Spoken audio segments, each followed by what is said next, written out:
Hi, good morning. I'm Jennifer Bevan with Bachman's Weddings and Special Events, and I am here to talk about wedding trends currently and kind of the state of the state when it comes to weddings and wedding planning during a pandemic. So glad to be here with you guys. Kind of start by talking about the three different groups of weddings that are pretty popular and happening right now. And that would be micro weddings, mini monies, and shift weddings. And I'll kind of explain the difference between the different groups and kind of how this is affecting the wedding planning industry and flower industry in general as well. So we're seeing a lot of people who have decided to either postpone their weddings or having to really scale down the weddings. So when we're talking about mini monies, that's going to be where you are actually, most couples are postponing their wedding until next year, but they also want to do the ceremony now on their original wedding date. So they're really kind of scaling back, doing a small intimate ceremony, and then doing their reception with the bigger group next year on a different date. And so when it comes to the micro moni, or the mini monies, I'm getting myself confused now. There's really, you try to keep it to a small amount of guests. So typically 20 people or under, close family, and you're doing your full ceremony and then typically just doing a simple dinner or going out to dinner afterwards. And what we're really seeing with these mini monies is, because it is your actual ceremony and your wedding date, you want to make it feel really special. So doing lots of floral is really kind of big and trending right now. So you can see I'm standing in front of a beautiful floral arch, and this is something that we're really seeing a lot of to kind of dress up the ceremony space, create a beautiful backdrop. So big, beautiful arches with floral. You can see we've got these beautiful hanging orbs with flowers included. And that really just kind of adds a little bit of an extra element to the beautiful backdrop. And gives just a little bit more focus on that. And so we're seeing a lot of big kind of arch pieces, hanging installation. So something from the ceiling that you would be standing underneath is another big trend happening right now too.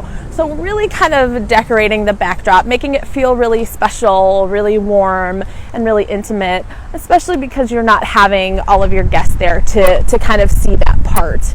And then the next wedding trend we're talking about is the micro weddings.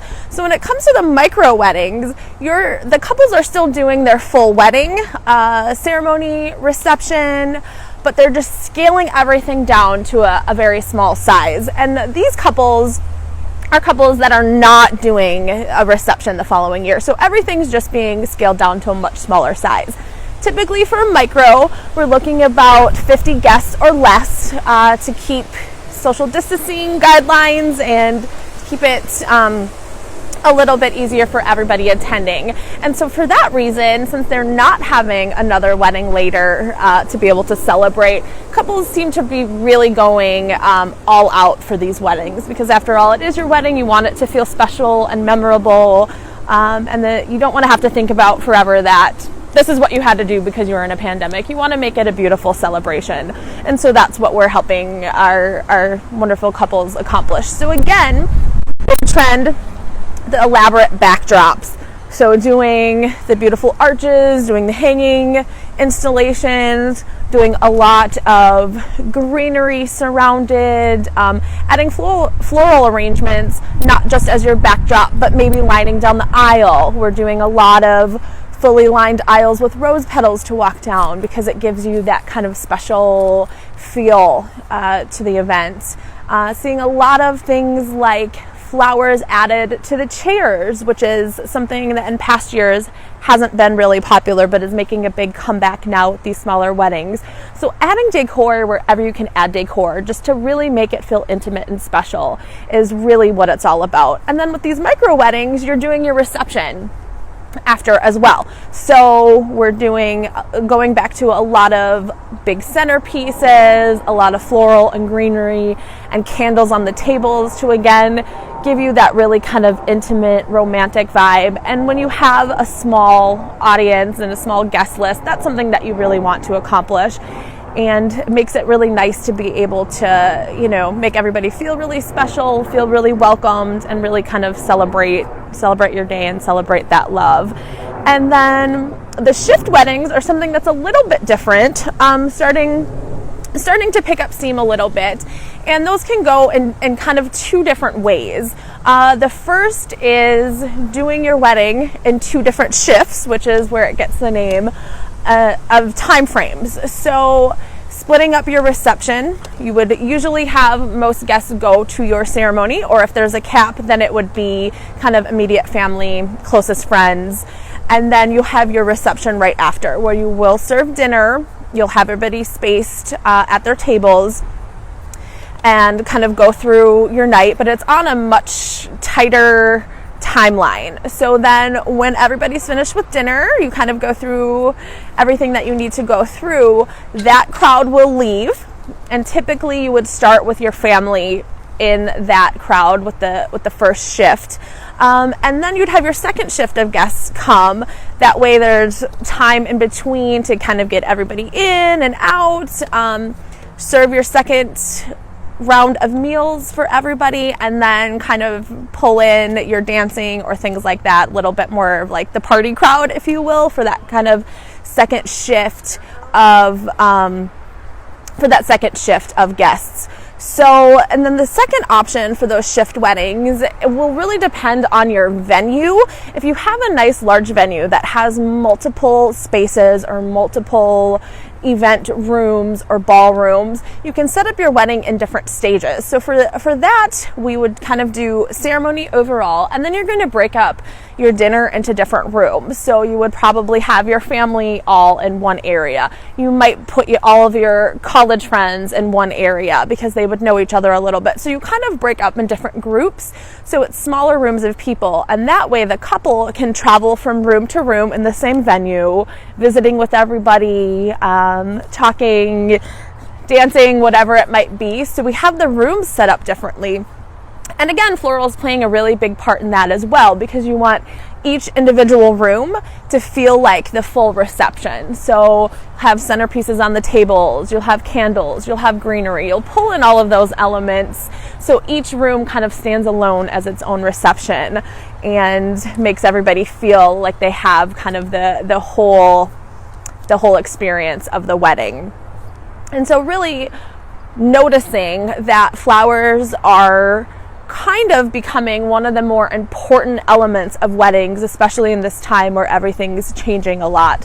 So we've been noticing, bringing back pieces where maybe it's more elaborate in the ceremony, where in previous years, ceremonies have been a little bit more minimal when it comes to the flowers, and receptions have really been where people have added a lot of flowers. So now we're kind of seeing that happen in both spaces, and people wanting to make sure that flowers are kind of framing everything and making everything feel special and more unique, and just kind of creating that more intimate vibe. So again, big backdrops, ceiling installations, adding floral down the aisle, on chairs, pulling in the reception on larger centerpieces. Moving those backdrops from the ceremony into the reception is great as well, because you can kind of use that in two different places.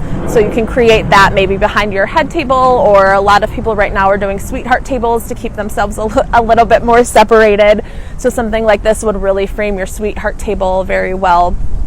Also, adding in a lot of candles and greenery for kind of that more intimate vibe to everything. Another trend that we're seeing a lot of right now is the dried flower trend, and so that's kind of making a big comeback. So you'll see that's very kind of boho organic style. So for people that love that style, you'll see a lot of dried flowers, whether just dried flowers on their own or kind of mixing and matching fresh flowers along with dried flowers to give that kind of vibe.